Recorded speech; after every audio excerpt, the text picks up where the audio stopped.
So now is where the rubber really starts to meet the road because we're going to start explaining how the accounting equation works.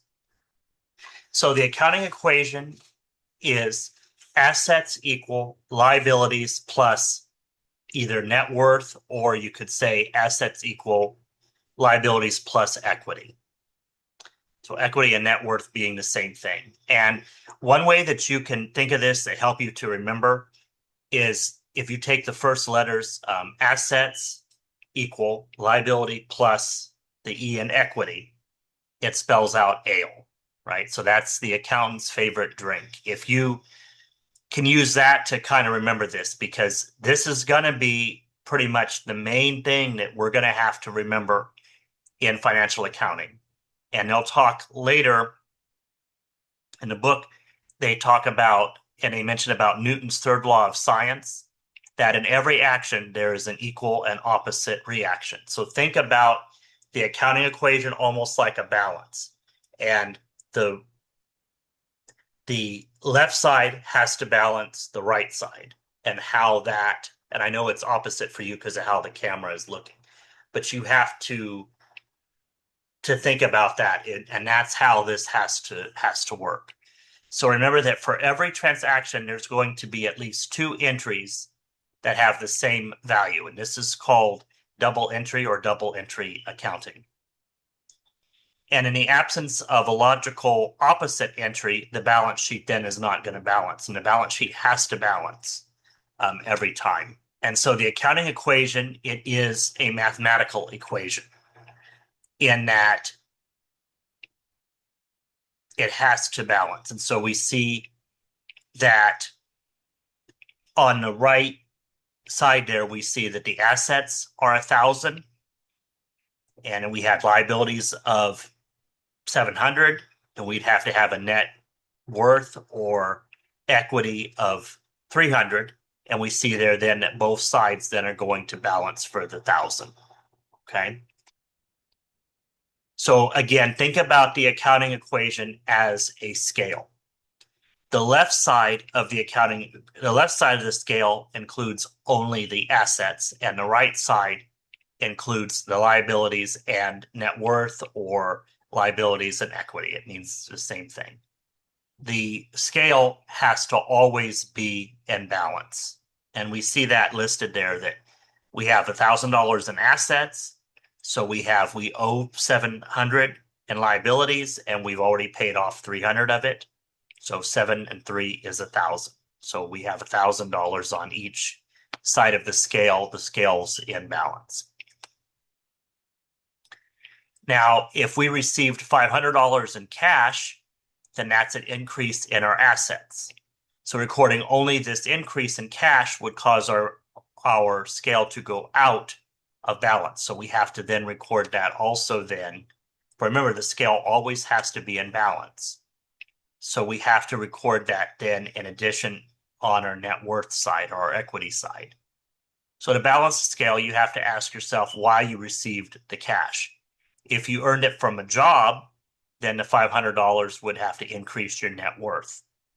This would be recorded as revenue and then brings it back into balance. So we have 1,500 in assets, and we have liabilities of 700 because we haven't paid anything, and we have net worth of 800 now. And so we're back in balance, 1,500 on each side. So remember that the scale must always be in balance. Now let's say that you make a cash payment of $100. That decreases, your asset then decreases in value. So the scale would only balance if you record $1,000 somewhere, $100 somewhere else. If it was an internet payment, you paid your internet bill for the month, then the $100 would also decrease your net worth. So we see a decrease in cash, and now we have 1,400 in assets, and we still have the 700 in liabilities, but our net worth now is going to decrease to 700, and then that would equal 1,400 on each side. So the scale must always be in balance. And we see here that listed. So we see the $500 in wages. we increase our assets 500, and we also would increase our net worth in order to receive wages. And we see that 1,500 is 1,500, so we know that that's right. It's in balance. And then if we pay our internet bill, pay an expense in cash, we would decrease our assets $100, and we would also have to decrease our net worth by $100. And then again, $1,400 is $1,400, so that is correct, and that balances. So now, in our third transaction that we're going to take a look at, we had $200 of expenses, but instead of paying them with cash, we paid them on a credit card.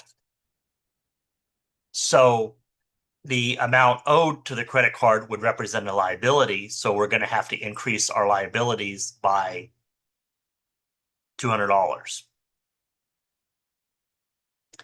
Now, because the change was an expense, it would also decrease our net worth by $200, so the accounting equation would remain balanced. So we would increase our liabilities by 200. We'd have to subtract 200 from our net worth or our equity in order to pay our expense with a credit card to show that, because we owe that. So the same thing, and it remains in balance. Now, one of the things that we can use is a T account. A T account is a tool that is used to help us to record and to analyze transactions and to be able to keep the accounting equation in balance. And an account allows us to track the detailed information about the values of individual items such as cash and unpaid accounts. And then again, our T account is called a T account because it looks like the capital letter T. Each financial statement account is going to have its own T account.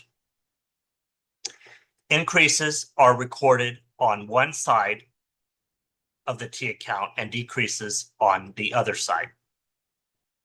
We see that listed for you here. This graphic at the bottom of slide 35. It's also at the bottom of page 13 of the text, and we see that. So the category of the account is going to determine what side of the T account is going to increase and which side is going to decrease. Assets are going to be on the left side of the accounting equation, and our assets are going to use the left side or the debit side, which we'll talk about later, in order to show increases. And in liabilities and net worth, those are on the right side of the equation, and so that's going to be opposite. And so liabilities and net worth are going to use the right side of their T account in order to increase. And the right side, when we get there, we start talking, is called the credit side. And so you would credit your liabilities and your net worth in order to increase them. Okay. So revenue is going to increase on the right side, and it's going to decrease on the left side of the T account, the same as our net worth. Expenses are going to increase on the left side, and they're going to decrease on the right side, which is the opposite of net worth or equity in this, when we start talking about that. Now, when revenue exceeds expenses, the impact on net worth is going to be an increase. So if our revenue is higher than our expenses, we're going to have an increase in net worth. If our expenses are to exceed revenue, then the impact is that our net worth is going to decrease. All right. Now, the opening balance or the beginning balance is going to be the beginning balance from the previous period. So it could be from the previous month or the previous quarter, previous year, just depending upon, what we're looking at. So we're going to record all transactions with increases to cash on the left side and decreases on the right side. And then total both sides of the T account and calculate the difference. The difference is the closing balance or the ending balance, and that gets placed on the side that has the highest subtotal. Which of the following is our accounting equation? And it is C, that the accounting equation, remember, is our assets equal our liabilities plus either net worth or our assets equal liabilities plus equity when we start talking more in a business sense. And which category of account is going to use the left side of the T account for increases? And that's going to be our assets. So the left side increases an asset, or the debit side increases an asset when we get there.